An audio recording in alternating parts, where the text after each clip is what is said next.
Welcome to 5 minute school. 5 minute স্কুলের আজকের পর্বে প্রত্যেককে স্বাগত জানাই। আজকে খুব ইম্পর্টেন্ট একটা টপিক আমরা শুরু করব, যেটা হচ্ছে চাকরির পরীক্ষায় বিজ্ঞান বা জেনারেল সায়েন্স। পদার্থবিদ্যার প্রথম অধ্যায়ে আজকে আমরা পড়ব ভৌত রাশি, একক ও মাত্রা। তোমরা প্রত্যেকেই জানো ভৌত রাশি, একক, মাত্রা কিংবা বিজ্ঞান, কিংবা আমরা অনেক চাকরির পরীক্ষায় সায়েন্স অ্যান্ড টেকনোলজি বলি। এই যে সায়েন্স পার্টটার তিনটে পার্টিকুলার অংশ থাকে: physics, chemistry and of course biology. বাকি অংশ টেকনোলজিতে যায়, এনভায়রনমেন্ট থাকে, এনভায়রনমেন্টকে মাঝে মাঝে আমরা জিওগ্রাফির পার্ট হিসেবেও ধরে নিই। তো এই বিষয়গুলো আমরা যেমন স্টাডি মেটেরিয়ালে ওয়ান লাইনার আকারে তোমাদের দিয়ে দিয়েছি, সেই সঙ্গে বিষয়টা কি সেটা জানাও খুব জরুরি। এখানে দেখো তিনটে টার্ম আমাদের বেশ ভাবাচ্ছে। একটি হচ্ছে ভৌত রাশি, একটি হচ্ছে একক, আর একটি হচ্ছে মাত্রা। ইংরেজিতে আমরা বলি physical quantity, unit and dimension. আমরা যদি এই বিষয়গুলো কি এটা নিয়ে একটু ভাবি অথবা ভাবার চেষ্টা করি, তাহলে কয়েকটা বিষয় আমাদের সামনে আসবে। প্রথম যে বিষয়টা সামনে আসবে সেটি হচ্ছে এই কোয়ান্টিটি বা ফিজিক্যাল কোয়ান্টিটি। আমরা বাংলায় যেটাকে, আমরা যেহেতু বাংলায় বলছি একটু বাংলায় বলতে পারি, এই যে ভৌত রাশি বা এই বিষয়টা আসলে কি, এটা খুব গুরুত্বপূর্ণ একটি বিষয়। ভৌত রাশির সংজ্ঞা হিসেবে বলা হচ্ছে যা কিছু পরিমাপযোগ্য। তার মানে কি? যা কিছু মাপা যায়, যেটা কিছুর পরিমাণ কতটা সেটা নির্ধারণ করা যায়, সেটাই হচ্ছে ভৌত রাশি। পরিমাপযোগ্য কথাটার, এই যোগ্য কথাটার অর্থ হচ্ছে যেটা করা সম্ভব। যা কিছু পরিমাপযোগ্য মানে যেটা পরিমাণ নির্ধারণ করা যাবে, যেটার একটা নির্দিষ্ট পরিমাণ আছে, সেটাই হচ্ছে ভৌত রাশি। স্বভাবতই তোমাদের মনে এবার প্রশ্ন আসবে, ভৌত রাশিকে ইংরেজিতে আমরা বলি ফিজিক্যাল কোয়ান্টিটি। কাঠ তাহলে ভৌত রাশি, চাল তাহলে ভৌত রাশি, ডাল তাহলে ভৌত রাশি, ঘর তাহলে ভৌত রাশি, দৈর্ঘ্য। কিন্তু বিষয়টা হচ্ছে আমরা বলতে পারি যে ভৌত রাশি তাহলে কি হতে পারে? কাঠ কি তাহলে ভৌত রাশি? চাল কি তাহলে ভৌত রাশি? তেল কি তাহলে ভৌত রাশি? নুন কি তাহলে ভৌত রাশি? কাঠ, চাল, তেল, নুন, বাড়িঘর এইসব কি তাহলে ভৌত রাশি? সোজা উত্তর হয়ে যাবে না। সোজা আমরা এখানে উত্তর করে দেব যে না, কাঠ ভৌত রাশি নয়, চাল ভৌত রাশি নয়, তেল ভৌত রাশি নয়, নুন ভৌত রাশি নয়। তাহলে ভৌত রাশি কি? এই কাঠের যদি ভৌত রাশি খুঁজে বের করতে হয় তাহলে আমরা বলতে পারি কাঠের ভর। দেখো, ভর হচ্ছে ভৌত রাশি। আমরা বলতে পারি এখানে কাঠের আয়তন। এই আয়তন হচ্ছে ভৌত রাশি, মানে আয়তন পরিমাপ করছি। এটা ম্যাটার করে না সেটা কাঠের আয়তন নাকি চালের আয়তন, সেটা কাঠের ভর নাকি নুনের ভর। তাহলে ভৌত রাশিগুলো কি বললাম? যে কাঠ, চাল, তেল, নুন, এগুলো, এইসব ভূত প্রেত, এগুলো ভৌত রাশি নয়। ভৌত রাশিকে আমরা সুন্দরভাবে ডিফাইন করলাম যে ভর। তাহলে যে কোনো কিছুর ভর যদি আমরা মাপতে পারি, যে কোনো কিছুর উচ্চতা যদি আমরা মাপতে পারি, যে কোনো কিছুর দৈর্ঘ্য যদি আমরা মাপতে পারি, উচ্চতাকে দৈর্ঘ্য দিয়েই মাপা হয়, এই দুটো ইকুইভ্যালেন্ট রাশি। এরপর যদি কোনো কিছুর আমরা আয়তন মাপতে পারি, কিংবা একটি নির্দিষ্ট সময়ের পরিমাণ যদি আমরা করতে পারি, যদি আমরা কোনো কিছুর ক্ষেত্রফল মাপতে পারি, এই ক্ষেত্রফল, তাহলে ভর, ক্ষেত্রফল, উচ্চতা, দৈর্ঘ্য, আয়তন ইত্যাদি ইত্যাদি, এরকম হাজার একটা বেরিয়ে যাবে। এইগুলোকে বলছি আমরা ভৌত রাশি। হতে পারে সেটা উষ্ণতা, গতিবেগ, ত্বরণ, সরণ, মন্দন ইত্যাদি ইত্যাদি নানা কিছু হতে পারে। তাহলে ভৌত রাশি হওয়ার ক্ষেত্রে আবশ্যিক হচ্ছে সেটা পরিমাপযোগ্য। পরিমাপযোগ্য এই কথাটার কি ব্যাখ্যা আমরা করতে পারি? যা কিছুর একটা নির্দিষ্ট পরিমাণ আছে, একটি নির্দিষ্ট পরিমাণ রয়েছে। এই পরিমাণ কিভাবে মাপবো সেটা নিয়েই এই চ্যাপ্টারের যত মাথা ব্যথা। একটা নির্দিষ্ট পরিমাণ থাকলেই সেটা আমরা মাপতে পারবো। যদি বলো যে আমার প্রতি তোমার ভালোবাসা অপরিসীম, এই অপরিসীমের জন্য আমরা আর ভালোবাসা মাপতে পারি না। কাজেই ভালোবাসার পরিমাণ, ভর, উচ্চতা, দৈর্ঘ্য এইসব হয় না, তেমনি ঘৃণারও হয় না। এহেন ভৌত রাশিকে আমরা দুটো ভাগে ভাগ করে ফেলতে পারি। দুটি ভাগ কিরকম? দুটি ভাগ করে ফেলতে পারি। একটিকে বলছি আমরা স্কেলার রাশি বা স্কেলার কোয়ান্টিটি, ঠিক আছে? দ্বিতীয়টিকে আমরা বলছি ভেক্টর কোয়ান্টিটি। কিসের ভিত্তিতে এগুলো করতে পারছি না? একটা রাশিকে আমরা বলছি, কিছু কিছু রাশিকে আমরা বলছি স্কেলার রাশি, আবার অন্য রাশিকে আমরা বলছি ভেক্টর রাশি। তাহলে কিছু না কিছু তো রয়েছে যেটার ভিত্তিতে আমরা স্কেলার রাশি বা ভেক্টর রাশি বলতে পারছি। আমরা যদি প্রথমে স্কেলার রাশি আলোচনা করি, স্কেলার রাশি হচ্ছে সেই সমস্ত রাশি সেই সমস্ত রাশি, রাশি কোনগুলো? ভর, উচ্চতা, দৈর্ঘ্য, আয়তন। এই স্কেলার রাশির শুধুমাত্র মান থাকবে, শুধুমাত্র মান থাকবে। সেটা সংখ্যা, সেটা মাত্রাহীন, মাত্রা ছাড়া, এককহীন, একক ছাড়া এসব দেখার প্রয়োজন নেই, শুধুমাত্র মান আছে। কিন্তু কোনো অভিমান নেই, মানে কোনো অভিমুখ নেই, কোনো ডিরেকশন নেই। মান কথাটাকে ইংরেজিতে কি বলছি আমি সবই বলছি, শেষের দিকটা খুবই ইন্টারেস্টিং আজকে এই ক্লাসের। যেহেতু ফ্রি ক্লাস, আমরা অনেকটাই পড়িয়ে দেওয়ার চেষ্টা করব। পুরো চ্যাপ্টার হয়তো একটা ক্লাসে এখানে সম্ভব হবে না, পেড ব্যাচে যারা যুক্ত আছে অবশ্যই পুরো ক্লাস আমরা করাবো, কিন্তু এই যে ক্লাসগুলো আমরা করাবো সেখানে পুরোটাই আমরা করানোর চেষ্টা করব, কিন্তু কোনো অভিমুখ নেই। এবার এই অভিমুখ, এগুলোর কিছু ইংরেজি টার্ম তোমাদের জানতে হবে, কারণ এগুলো কোয়েশ্চেন আসে মাঝে মাঝে। এই মানকে আমরা ইংরেজিতে ম্যাগনিচিউড বলি মাঝে মাঝে, যে ম্যাগনিচিউড, অথবা এই মানকেই আমরা বলি কখনো কখনো মডিউলাস, ভ্যালু বলি না কিন্তু মডিউলাস। এই অভিমুখকে আমরা কখনো কখনো ডিরেকশন বলি, আবার সেন্সও বলে থাকি অনেক সময়, যদিও সেন্স কথার অর্থ হচ্ছে দিক। সেন্স, সেন্স আছে, দিক আছে, অভিমুখ আছে। এই অভিমুখকে বাংলায় আমরা কখনো কখনো দিক বলি, যদিও পিওর ফিজিক্স পড়তে গেলে দিক আর অভিমুখ আলাদা হয়ে দাঁড়ায়, সেটা আমাদের কনসার্ন নয়। এবার হচ্ছে এমন একটা রাশি, এবার বলছি ভেক্টর রাশির কথায়। তাহলে ভেক্টর রাশি বলার আগে আমরা ভেক্টর রাশি তো বলবোই, ভেক্টর রাশি লিখে ফেলেছি যখন ভেক্টর রাশি আমরা বলবো। এই ভেক্টর রাশি বলার আগে একটু বলি এই স্কেলার রাশি কারা কারা। স্কেলার রাশির কি কিছু তাহলে নাম ধাম গোত্র ইত্যাদি আছে? আমাদের এই স্কেলার রাশির মধ্যে দৈর্ঘ্য পড়ে, দৈর্ঘ্যের মান আছে, আমরা 10 সেন্টিমিটার দৈর্ঘ্য, কিন্তু কোন দিকে সেটা বলতে পারি না। আমরা ভর 5 কেজি ভর, কিন্তু সেটা কোন দিকে সেটা বলতে পারি না। ক্ষেত্রফল যে 5 স্কোয়ার মিটার জায়গা, কিন্তু কোন দিক, এর কোনো দিকের উল্লেখ নেই। এরকম ভাবে আয়তন, সময়, ঘনত্ব, উষ্ণতা, এরকম আরো নানান রকম স্কেলার রাশি আমাদের আছে, রয়েছে। ভেক্টর রাশির ক্ষেত্রে এর মানও আছে, আবার অদ্ভুতভাবে এর অভিমুখও রয়েছে। কিন্তু একটা কথা বলে রাখি, ব্যতিক্রমী কিন্তু একমাত্র সত্য, এটা খেয়াল রাখবে। কেন বলছি? এর মানও আছে, অভিমুখও রয়েছে। তাহলে ভেক্টর রাশি কারা কারা? ভেক্টর রাশি যদি আমি বলতে চাই তাহলে আমাকে বলতে হবে বেগের কথা, বেগকে ইংরেজিতে আমরা বলি ভেলোসিটি। আমাদের বলতে হবে ত্বরণের কথা, ত্বরণকে ইংরেজিতে আমরা বলি অ্যাক্সেলারেশন। সরণের কথা, সরণকে ইংরেজিতে আমরা বলি ডিসপ্লেসমেন্ট। বলের কথা, বলকে ইংরেজিতে বলি আমরা প্রেশার। আবার ওজনের কথা, এই ওজনকে আমরা ইংরেজিতে বলি ওয়েট। ভর হচ্ছে স্কেলার রাশি, কিন্তু ভেক্টর রাশি হচ্ছে ওজন। এছাড়া আরো অনেক রাশি রয়েছে। তাহলে এই যদি শর্ত হয় যে মান এবং অভিমুখ থাকলেই ভেক্টর রাশি, এটা কি সব ক্ষেত্রে প্রযোজ্য? এটা একটা বড় প্রশ্ন হয়ে দাঁড়ায়। কিন্তু আমরা এখানেই হঠাৎ এসে হোঁচট খাই, কারণ ব্যতিক্রমী বিজ্ঞানের একমাত্র সত্য। এখানে দেখি মান ও অভিমুখ রয়েছে, তাও স্কেলার রাশি। মান ও অভিমুখ থাকা সত্ত্বেও সে স্কেলার। অর্থাৎ সুন্দরী, বাবার টাকা পয়সা রয়েছে, তাও বিয়ে হচ্ছে না। কেন হচ্ছে না? সমস্যা কোথায়? এই স্কেলার, এরা কারা, এরা কারা? এরকম আমরা কয়েকটা জিনিস দেখতে পাবো। যেমন কার্য, দেখো কার্যের যখন আমরা সংজ্ঞা পড়বো তখন দুটো জিনিস দেখতে পারবো। একটা বলের অভিমুখে কার্য, এভাবে আমরা তো বলতে পারি বলের অভিমুখে কার্য, মানে বলের দিকে কার্য, তাহলে তার নির্দিষ্ট দিক আছে। আবার বলতে পারি বলের বিপরীতে কার্য, আমরা দুভাবে বেসিক্যালি ভাগ করি। তাহলে দেখো অভিমুখ অথবা বিপরীত, তাহলে বলের যদি দিক জানা যায় তাহলে কার্যেরও দিক জানতে পারবো। তা সত্ত্বেও কার্য কিন্তু স্কেলার রাশি। এই কার্য, এটি একটি পিওর স্কেলার রাশি। এবার প্রশ্ন হচ্ছে শুধুই কি কার্য?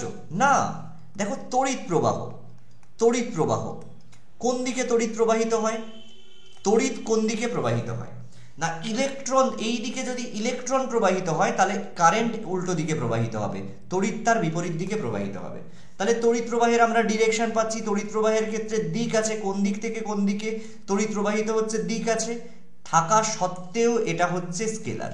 তাহলে এদের সব থাকা সত্ত্বেও কি একটা বলে না, সব পোড়া মোড়া দাহের দল, বিদ্যাসাগর বলেছিলেন এককালে।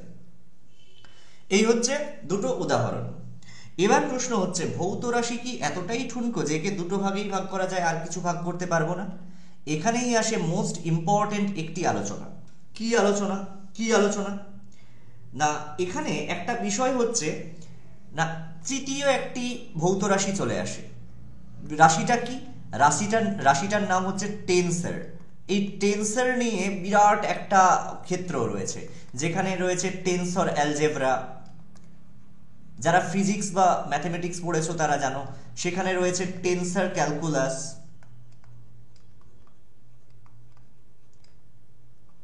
মারে আর স্পাইজেলের বই তোমরা পড়েছো, ঠিক আছে। এই টেন্সর কি? টেন্সর হচ্ছে স্কেলারও নয়,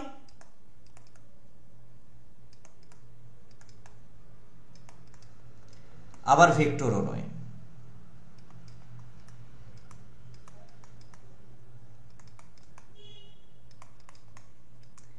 এমন রাশি, এটাকে বলছি টেন্সর। টেন্সর হচ্ছে এমন একটা রাশি যে স্কেলারও নয় আবার ভেক্টরও নয়, তাহলে এটা মহা মুশকিল একটা রাশি। এখানে আরো একটা কথা বলি, এরকম আমরা যখন ভাগ করতে থাকবো তখন নানা রকম ভাগ আমরা পরবর্তী ক্ষেত্রে পাবো, কিন্তু এখানে কেবলমাত্র এই কয়েকটা কেন করছি, কারণ এই কয়েকটাই আমাদের প্রয়োজন। এবার প্রশ্ন স্বভাবতই আসবে যে টেন্সরের তাহলে কি কিছু উদাহরণ রয়েছে? অবশ্যই রয়েছে। স্ট্রেস, স্ট্রেস, তারপর ধরো স্ট্রেন, ইলেকট্রোম্যাগনেটিজম, তড়িৎ চৌম্বকত্ব, সরি ইলেকট্রোম্যাগনেটিজম।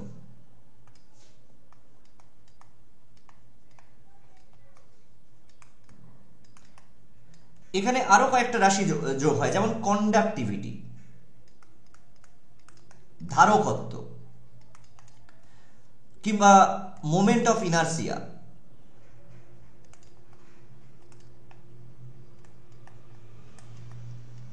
ঠিক আছে, জাড্য, ইনার্সিয়া মানে হচ্ছে জাড্য। এই সমস্তগুলো, এছাড়া আরো অনেক অনেক অনেক অনেক রাশি আছে, সেগুলোর কোনো প্রয়োজন নেই এখানে, আমি যতগুলো সম্ভব তোমাদের বলে দিলাম।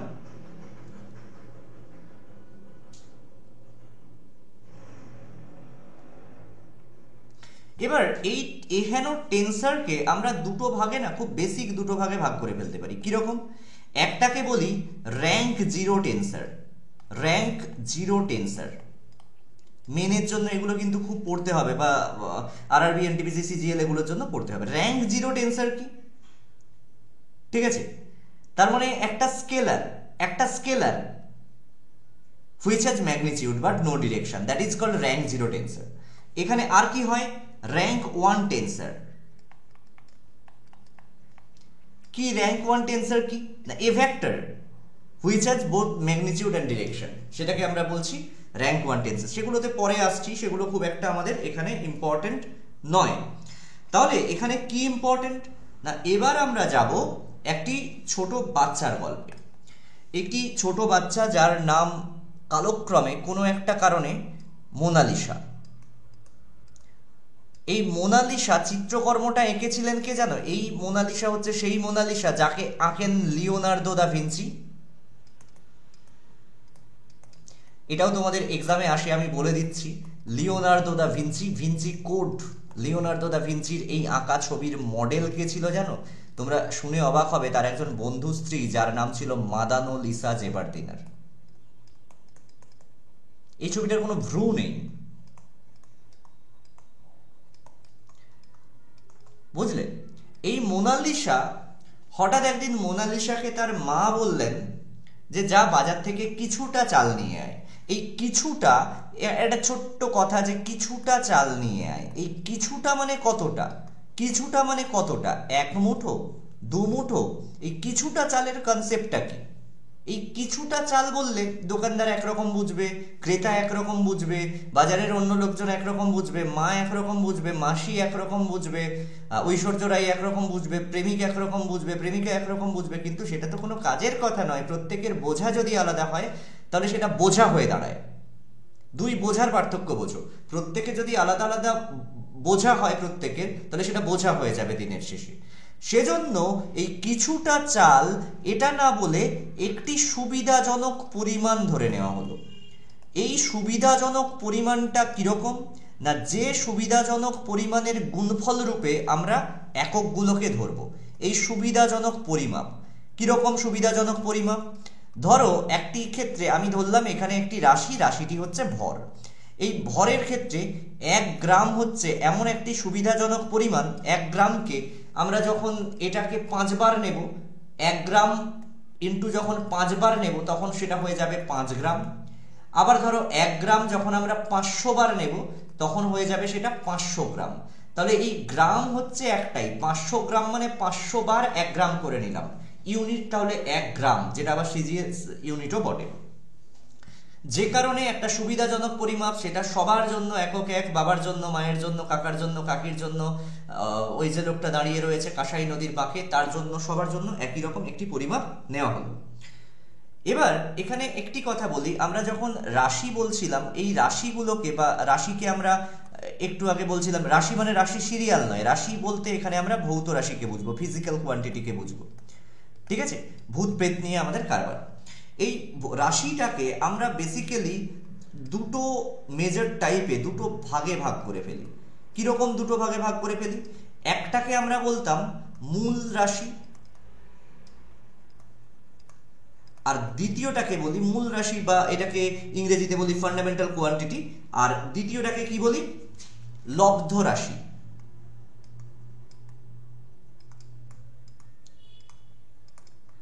মূল রাশি এবং লব্ধ রাশি এই দুটো শব্দবন্ধ কেন ব্যবহার করা হয়েছে, এদের মধ্যে পার্থক্যটাই বা কি?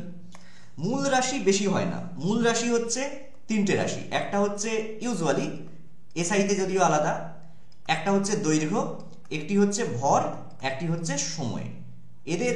এদের যে এই মূল রাশির যে একক, সেটাকে বলা হয় মূল একক।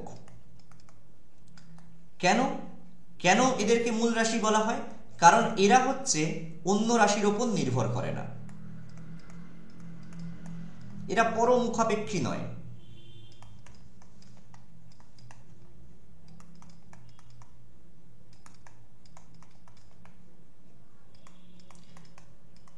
কিন্তু এই যে লব্ধ রাশি, এরা কি হবে? একাধিক মূল রাশি এক জোট বেঁধে তৈরি করে। সেই সাগর সঙ্গমে বলে না, একাধিক মূল রাশির সংগঠন, সেটাই হচ্ছে এই লব্ধ রাশি। যেমন তোমাকে আমি উদাহরণ, এই লব্ধ রাশির একককে বলা হয় লব্ধ একক। যেমন তোমাকে আমি উদাহরণ দিয়ে দিতে পারি, যেমন ধরো একটি লব্ধ রাশি, খুব সহজে আমি তোমাকে বলতে পারি ত্বরণ। এই ত্বরণের একক মানে, ত্বরণ মানে সময়ের সাথে কোনো বস্তুর বেগের যদি পরিবর্তন হয়, সেই বস্তুর বেগ পরিবর্তনের হারকে সময় বলে, ত্বরণ বলে। তার মানে একক সময়ের বেগ হচ্ছে ত্বরণ, আমরা একক সময়ের বেগ হচ্ছে ত্বরণ। তাহলে বেগ আবার কি? এই ত্বরণ দেখো, এখানে বেগের একক আছে, আবার সময়ের একক রয়েছে। বেগ মানে কি না, কোনো বস্তু একক সময়ে যে পথ অতিক্রম করে, যে সরণ হয়, তার যে সরণ হয় নির্দিষ্ট সময়ে, সরণের হারকে বলে বেগ। তাহলে সরণ বাই সময়, একক সময়ে যে সরণ হচ্ছে, তার মানে এখানে দেখো নিচেও একটা সময় রয়েছে। তাহলে আমরা কি করছি? সরণ বাই নিচে দুটো সময়, দ্যাট ইজ সময় স্কোয়ার। তার মানে সরণ মানে কি? সরণ মানে দৈর্ঘ্য, তার মানে দৈর্ঘ্য বা দৈর্ঘ্যের একক বাই সময়ের একক কে স্কোয়ার। তাহলে এখানে একটা দেখো, খেয়াল করলে আমরা দেখতে পাবো একবার দৈর্ঘ্যের একক রয়েছে, একবার সময়ের একক রয়েছে। তাহলে দুজনে মিলে, দুজনে জোট বেঁধে তৈরি করেছে এই রাশিটি, সেজন্য হচ্ছে লব্ধ রাশি। দুজনে জোট বেঁধে তৈরি করেছে এই এককটি, সেজন্য বলা হচ্ছে লব্ধ একক। এবার স্বভাবতই প্রশ্ন আসবে যে এই লব্ধ একক কি কি? এটা তোমরা প্রশ্ন করতেই পারো। লব্ধ একক নানা রকম হতে পারে, সেটাতে আমরা আসছি।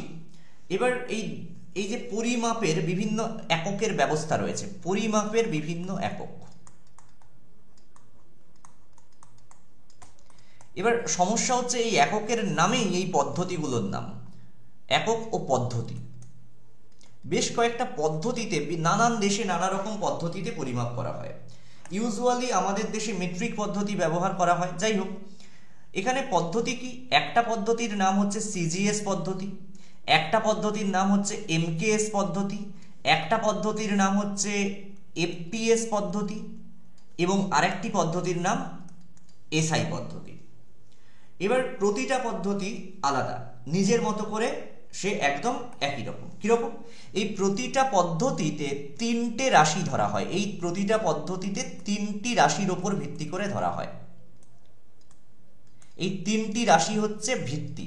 এই তিনটে রাশির উপর ভিত্তি করে আমরা পদ্ধতিগুলোকে ডিফারেন্সিয়েট করি বা আলাদা করি। কিরকম? এই তিনটে রাশি কি? প্রথমটি হচ্ছে দৈর্ঘ্য, দ্বিতীয়টি হচ্ছে ভর, তৃতীয়টি হচ্ছে সময়। তাহলে এখানে আমরা যদি খেয়াল করি, সিজিএস পদ্ধতিতে তিনটে টার্ম রয়েছে, একটা হচ্ছে সি, একটা হচ্ছে জি, একটা হচ্ছে এস। এই সিটা ইন্ডিকেট করে দৈর্ঘ্যকে, কারণ সিজিএস পদ্ধতিতে দৈর্ঘ্যের একক হচ্ছে সেন্টিমিটার। আমি সিএম লিখলাম, পুরো কথাটা লিখলাম না।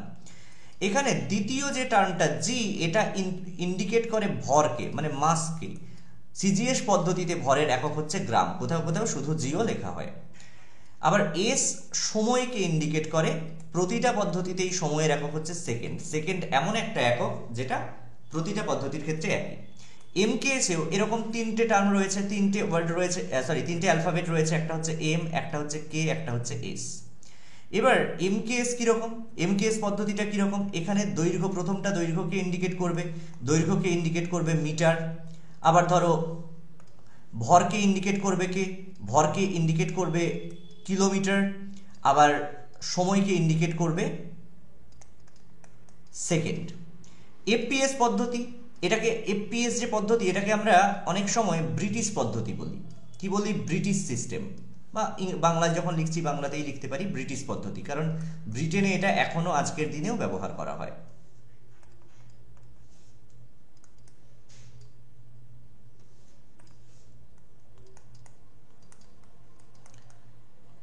তাহলে এখানে তিনটে অ্যালফাবেট ব্যবহার করা হয়েছে, একটা হচ্ছে এফ, একটা হচ্ছে পি, একটা হচ্ছে এস। প্রথমটা আমি বলেছি সবসময়ই প্রথমটা হচ্ছে দৈর্ঘ্যের একক। তাহলে দৈর্ঘ্যের একক এখানে কি? এখানে হচ্ছে দৈর্ঘ্যের একক ফুট, ঠিক আছে, যেটাকে এই ছোট হাতের এফটি দিয়ে প্রকাশ করা হয়। পি হচ্ছে ভরের একক। পি কি? পি মানে হচ্ছে পাউন্ড, POUND, পাউন্ড, যেটাকে এল, ছোট এল ছোট বি দ্বারা প্রকাশ করা হয়। 1 LP মানে 1 পাউন্ড। তৃতীয় হচ্ছে, এগুলোর পারস্পরিক সম্পর্কও আমরা বুঝিয়ে দেব। তৃতীয় হচ্ছে সময়ের একক। সময়ের একক প্রত্যেক ক্ষেত্রেই একই, যেটা হচ্ছে সেকেন্ড। এইটা হচ্ছে এই এসআই, এটাকে বলা হয় আন্তর্জাতিক একক, স্ট্যান্ডার্ড ডি ইন্টারন্যাশনালে। আন্তর্জাতিক ব্যবসা বাণিজ্যের ক্ষেত্রে, সমস্ত ক্ষেত্রে এটা ব্যবহার করা হবে। এই এসআইতে এসও কিছু ইন্ডিকেট করে না, আইও কিছু ইন্ডিকেট করে না, স্ট্যান্ডার্ড ডি ইন্টারন্যাশনালে। এই এসআই পদ্ধতিতে এখানে সবার থেকে আলাদা। কিরকম? এখানে মূল একক হচ্ছে 7টি। মূল একক 7টি কি কি কি? স্বভাবতই তোমাদের প্রশ্ন আসবে যে মূল একক স্যার কি কি 7টি? প্রথম মূল একক আমি 1 2 করে যদি বলি, প্রথম হচ্ছে দৈর্ঘ্য, সেটা তো থাকবেই, খুব স্বাভাবিক। দ্বিতীয়টি হচ্ছে ভরের একক, তৃতীয়টি হচ্ছে সময়ের একক, চতুর্থটি হচ্ছে উষ্ণতার একক, সেই শহরের উষ্ণতম দিনে উষ্ণতার একক। পঞ্চমটি হচ্ছে তড়িৎ প্রবাহ মাত্রার একক।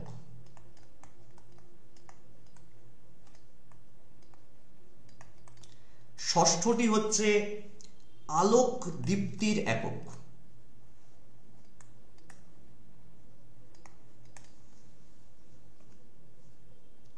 দীপ্তি বানানটা বোধহয় ভুল লিখলাম, আলোক দীপ্তির একক।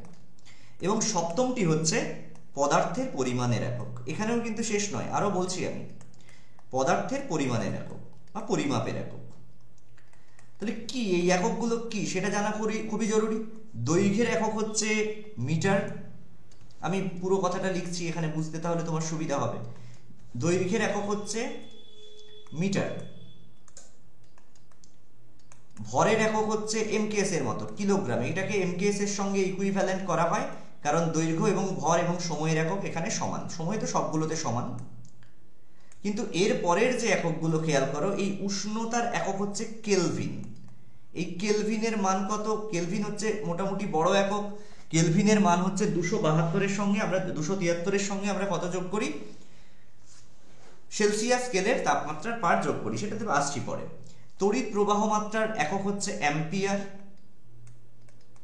কেলভিনকে বড় হাতের কে অক্ষর দ্বারা প্রকাশ করি, আর এই অ্যাম্পিয়ারকে আমরা প্রকাশ করি এ দিয়ে, অ্যাংস্ট্রম নয় কিন্তু, অ্যাম্পিয়ার। আলোক দীপ্তির একক হচ্ছে ক্যান্ডেলা, যেটাকে সিডি দিয়ে প্রকাশ করি, আবার সিডি ক্যাডমিয়াম ভেবে নিও না। পদার্থের পরিমাণের একক হচ্ছে মোল, যেটাকে ছোট হাতের MOL দ্বারা প্রকাশ করি। এই প্রসঙ্গে দুটো ইনফরমেশন দেব। প্রথম ইনফরমেশন, মনে রাখবে ঔজ্জ্বল্যের আরও দুটো এককের কথা। ঔজ্জ্বল্যের আর দুটো ইম্পর্টেন্ট একক মাঝে মাঝে এক্সামে আসে, অনেকবার এসেছে, সেজন্যই বলে দেওয়া। একটা একক হচ্ছে লুমেন, ঔজ্জ্বল্যের একটা গুরুত্বপূর্ণ একক হচ্ছে লুমেন। এগুলো দেখবে টিউব লাইট জাতীয় জিনিসগুলোতে এই লুমেন দিয়ে এটাকে মাপা হয়। আর একটা ঔজ্জ্বল্যের সুন্দর একক হচ্ছে লাক্স। লাক্স কিন্তু ঔজ্জ্বল্যের একক। এই দুটো জিনিস তোমাদের খেয়াল রাখতে হবে, লুমেন এবং লাক্স। এগুলো আমরা ক্লাসে পড়ানোর সময় এগুলো কি কেন সেগুলো আলোচনা করব। এসআই পদ্ধতিতে মূল 7টি একক ছাড়াও দুটি সম্পূরক একক আছে। সম্পূরক মানে কি? সম্পূরক কথাটার ইংরেজি শব্দ হচ্ছে কমপ্লিমেন্টারি। এবার সাপ্লিমেন্টারি। অর্থাৎ সাপ্লি কেন দাও তোমরা? সাপ্লি দাও তো এই কারণেই যাতে এক্সাম ক্লিয়ার করতে পারোনি, তাই জন্য দুটি সম্পূরক একক এখানে রয়েছে, সাপ্লিমেন্টারি। অর্থাৎ এইগুলো দিয়ে নিট পূরণ হচ্ছে না, কিছু দুটো একটা একক বাকি থেকে যাচ্ছে, সেজন্য সাপ্লিমেন্টারি দুটো একক নেওয়া হয়। একটা হচ্ছে সেটা কোণের একক, কোণ অর্থাৎ জিওমেট্রিতে যে কোণ তোমরা পড়েছো। আর দ্বিতীয়টা হচ্ছে সলিড অ্যাঙ্গেল বা ঘন কোণের একক। কিরকম না, এই কোণের একক এই পদ্ধতিতে হচ্ছে, এসআই পদ্ধতিতে, রেডিয়ান। আর অবশ্যই ঘন কোণের একক হচ্ছে স্টেরেডিয়ান। রেডিয়ানকে আমরা প্রকাশ করি RAD দিয়ে, আর স্টেরেডিয়ানকে প্রকাশ করি স্টেরেডিয়ানই লিখি, স্টেরেড লিখি। আচ্ছা, এবার আমরা পরের অংশে যাব। এখানে একটু বলে রাখা ভালো, একটু বলে রাখি, 12 তারিখ থেকে আমরা একটা নতুন ব্যাচ শুরু করেছি, যে ব্যাচে এরকম ভাবেই একদম ডিটেলে আমরা পড়বো, এবং ডিটেল পড়তে পড়তে আমরা আস্তে আস্তে করে এন্টায়ার 2025 সালে যতগুলো এক্সাম হবে, সেটা হতে পারে WBCS এক্সাম, সেটা হতে পারে WBPর যে 3টে এক্সাম হয়, সেটা হতে পারে KPর যে 3টে এক্সাম হয়, সেটা হতে পারে মিসলেনিয়াস এক্সাম, সেটা হতে পারে ক্লার্কশিপ এক্সাম, এরকম এটসেট্রা এটসেট্রা যা যা এক্সাম আছে, ব্লা ব্লা ব্লা যা যা এক্সাম আছে, পুরোটাই কভার করবো আমরা এই ব্যাচে। এই ব্যাচটা হচ্ছে অ্যাকচুয়াল জেনারেল কম্বাইন্ড ব্যাচ।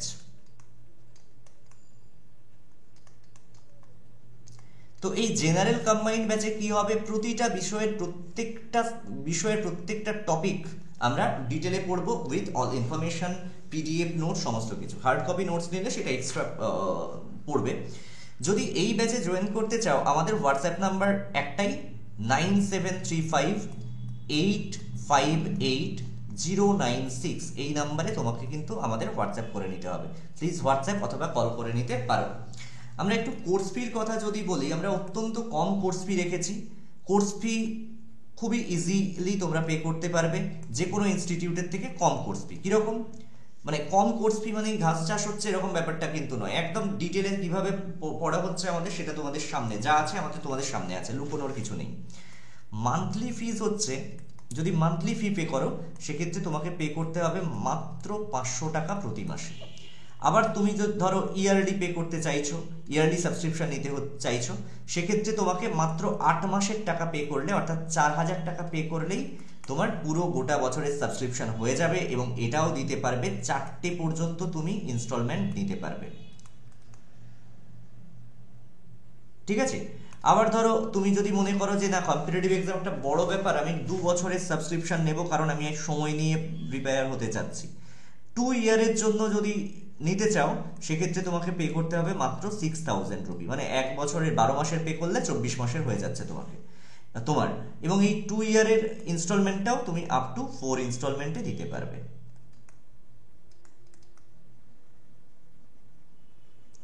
হয়ে গেল, এই হচ্ছে এন্টায়ার গল্প।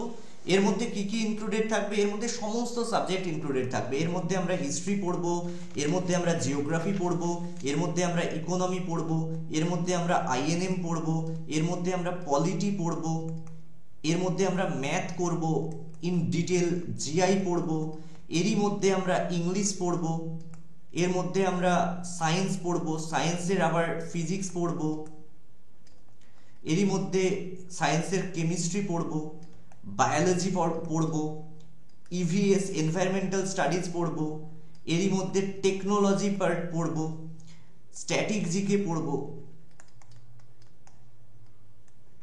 এবং সিএ কারেন্ট অ্যাফেয়ার্সও আমরা পড়ব সিলেক্টেড। এছাড়াও যা যা রয়েছে, যা প্রয়োজন কম্পিটিটিভ এক্সামের জন্য, আমরা সমস্ত কিছু পড়ব। এবার আমি এখানে তোমাকে কয়েকটা কথা বলতে চাই। ইউজুয়ালি এই জিনিসগুলো আমরা ওমিট করে যাই বলে এক্সামে ভুল করি। প্রথম যেটা আমরা বলবো সেটা হচ্ছে অপারেশনস অফ স্কেলার। স্কেলার কোয়ান্টিটির অপারেশন কিরকম, স্কেলার দিয়ে কি করা যায়? স্কেলার, দুটো স্কেলারের যোগ করতে পারি অথবা দুটো স্কেলারের বিয়োগ করতে পারি, আর আমরা কিছুই করতে পারবো না স্কেলার রাশি দিয়ে। ঠিক আছে, আমরা গুণ কিভাবে করতে পারবো? ঠিক আছে, দুটো একই রকম, এই যোগ বিয়োগ কিসের করতে পারবো না? এক জাতীয় স্কেলারের। খেয়াল করো, এক জাতীয় স্কেলারের ক্ষেত্রে আমরা কেবল যোগ এবং বিয়োগ করতে পারবো, কিন্তু স্কেলার যখন ভিন্ন ভিন্ন হবে, ভিন্ন স্কেলার, তখন দুটো জিনিস আমরা আবার করতে পারবো। একটা হচ্ছে গুণ করতে পারবো, আর অবশ্যই ভাগ করতে পারবো। কিন্তু এখানে খেয়াল করবে, ভিন্ন স্কেলারে আমরা কখনো যোগ অথবা বিয়োগ করতে পারবো না। যোগটা কিরকম, স্কেলারের যোগ কিরকম, প্রথম আমরা এখানে পড়তে পারি যে স্কেলারের যোগ কিভাবে আমরা স্কেলারের যোগ করি। খুবই সাধারণ একটা বিষয়। স্কেলারের যোগ কিরকম না, দুটো এক জাতীয় স্কেলার রাশি যোগ করা হবে। ধরো 8 কেজি এবং তার সঙ্গে 2 কেজি। এই প্রত্যেকটা একটা স্কেলার রাশি লেখার ক্ষেত্রে একটা স্কেলার রাশি লিখলাম, যে কোনো স্কেলার রাশি হচ্ছে ধরো ভর। এই ভর লেখার ক্ষেত্রে আমরা দুটো জিনিস ব্যবহার করি, একটা হচ্ছে রাশির মান অর্থাৎ কত গুণ, আর দ্বিতীয় হচ্ছে রাশির একক। এখানে ধরো 8 হচ্ছে রাশির মান, কেজি হচ্ছে রাশির একক, 2 হচ্ছে রাশির মান, কেজি হচ্ছে রাশির একক। খেয়াল করবে স্কেলারের যোগের ক্ষেত্রে শুধুমাত্র মানগুলোর যোগ হবে, মানগুলো যুক্ত হবে। এবং আরো ইম্পর্টেন্ট তোমাদের মনে রাখতে হবে, একক বা এককের কোনো পরিবর্তন হবে না। দুবার কেজি বলে 2 কেজি করে দিলাম, তা হবে না।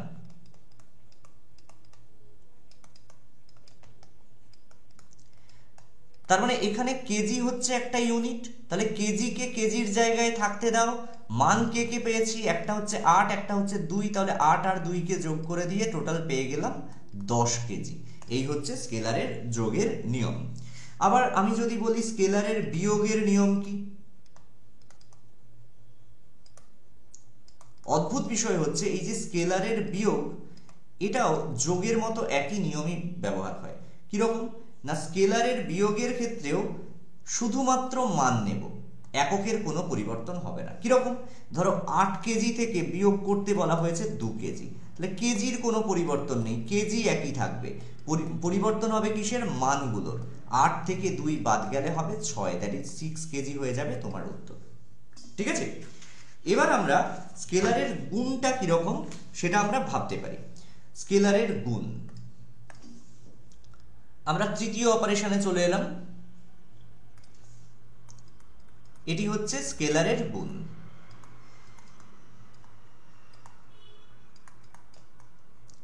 স্কেলারের গুণ কিন্তু এক জাতীয় স্কেলারে হবে না।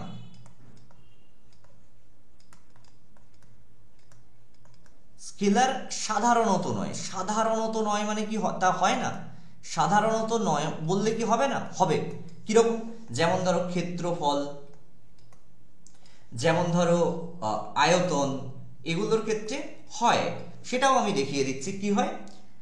সে এই ক্ষেত্রফল, আয়তন এগুলোর ক্ষেত্রে কি হবে, স্কেলারের গুণের ক্ষেত্রে ধরো দৈর্ঘ্য গুণ দৈর্ঘ্য গুণ দৈর্ঘ্য, এটা দিয়ে তো আয়তন, এটা দিয়ে তো আয়তন। তাহলে আমরা কিভাবে পেতে পারবো এই আয়তনটা না, এখানে নিয়ম হচ্ছে স্কেলারের গুণের ক্ষেত্রে মানগুলোর গুণ হবে,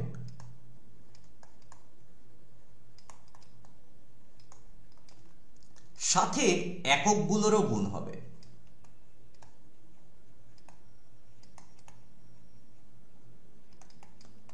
এবং সেই নিয়ম এই এক জাতীয় অথবা বিষম জাতীয় সবার ক্ষেত্রেই সমানভাবে প্রযোজ্য হবে। যেমন আমি তোমাকে একটা উদাহরণ দিতে পারি, খুব ভালো করে দেখো। ধরো এখানে দুটো স্কেলার কোয়ান্টিটি রয়েছে, একটি হচ্ছে টাইম, একটা হচ্ছে স্পিড, আর একটা হচ্ছে টাইম। তাহলে কি করব, স্পিড দেওয়া আছে, একটা গাড়ির স্পিড দেওয়া আছে 8 কিলোমিটার প্রতি ঘন্টা, এটা স্পিডের একক। আর টাইম দেওয়া আছে 4 ঘন্টা। তাহলে কি হবে না, এই মানগুলোর গুণ হবে একদিকে 8 গুণ 4, তারপর ইউনিটগুলোর গুণ হবে আর একদিকে kilometre per hour into hour. এবার উপরে নিচে আওয়ার আওয়ার কেটে যাবে, 8 4 হয়ে যাবে 32 কিলোমিটার। ঠিক আছে, আজকে আমরা এটুকুই পড়বো এই ক্লাসটাতে, কারণ এর পরের ক্লাস যেটা আসবে সেখানে আমরা কিন্তু অবশ্যই স্কেলারের ভাগ, স্কেলারের তারপর ভেক্টরের যোগ, ভেক্টরের গুণ, ভেক্টরের ভাগ, ভেক্টরের সামান্তরিক নিয়ম, ভেক্টরের ত্রিভুজ সূত্র, ভেক্টর দুটো ভেক্টর কিভাবে কাজ করে, লাইক ভেক্টর, ইকুয়াল ভেক্টর, এবং ভেক্টর প্রোডাক্টের যেগুলো নিয়ম আছে, ডট প্রোডাক্ট অর্থাৎ ডট গুণ, ক্রস গুণ, ইউনিট ভেক্টর কি, ডাইমেনশনাল ভেক্টর কি, এগুলো সমস্তগুলো নিয়ে আলোচনা করব। তাহলে সঙ্গে থেকো, আর যারা এখনো যুক্ত হওনি আমাদের সঙ্গে অবশ্যই যুক্ত হয়ে যেও। আমাদের হোয়াটসঅ্যাপ নাম্বার কিন্তু একটাই, 9735858096। প্রত্যেককে অনেক ধন্যবাদ এতক্ষণ ধরে আমাদের সঙ্গে থাকার জন্য। আপাতত এই পর্যন্তই, দেখা হবে আবার পরের ক্লাসে।